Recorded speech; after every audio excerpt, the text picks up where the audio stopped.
আজ সকাল 8:20 নাগাদ নিজের বাড়িতে প্রয়াত হয়েছেন রাজ্যের প্রাক্তন মুখ্যমন্ত্রী বুদ্ধদেব ভট্টাচার্য।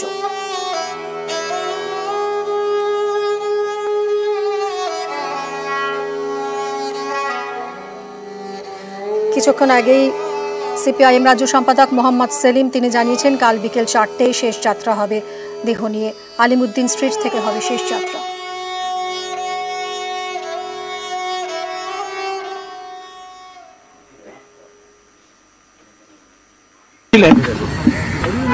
তাও এই জীবন যুদ্ধে ছিলেন, লড়ছিলেন, চিকিৎসকরা চেষ্টা করছিলেন। আজকে সকালে হঠাৎই তার এই সময় অসুস্থতা জীবনে যেরকম স্বাভাবিক যা ছিল রুটিন সে মতোই সকালে হঠাৎ করে অসুস্থ হন। চিকিৎসকরা আসেন, চিকিৎসকরা চেষ্টা করেন, কিন্তু শেষ রক্ষা করতে পারেননি। তার প্রয়াত হওয়ার খবরটা সবার কাছে খুবই শোকাবহ এবং দুঃখজনক।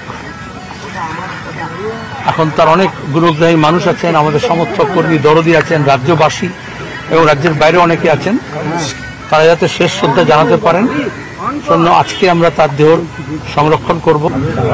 আজকে আমরা এখানে কিছুক্ষণ থাকবেন, এখনো যারা আশেপাশে প্রতিবেশী, তার ব্যক্তিগত পরিচিত আর যারা অন্যরা কলকাতা শহরের মধ্যে আছেন, যারা আসতে চান তারা এখানে তারা শেষ শ্রদ্ধা জানাবেন।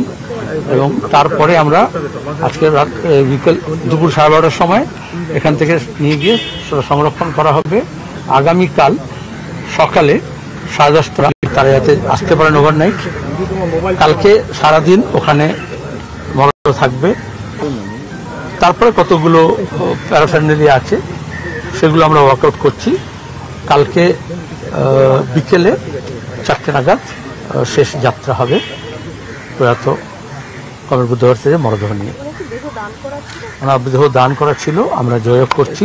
তার শেষ ইচ্ছা অনুযায়ী তা আমরা সেই দেহটা চিকিৎসা স্বাস্থ্যের গবেষণার জন্য তুলে দেবো। তার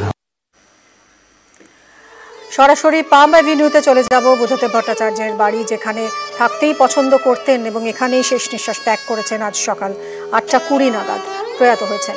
সরাসরি রয়েছেন আমাদের প্রতিনিধি অভিজিৎ। আমরা দেখতে পাচ্ছি বিমান বসু তিনি এলেন। এই মুহূর্তে ঠিক কি আবহাওয়া আর কারা কারা রয়েছেন এখন?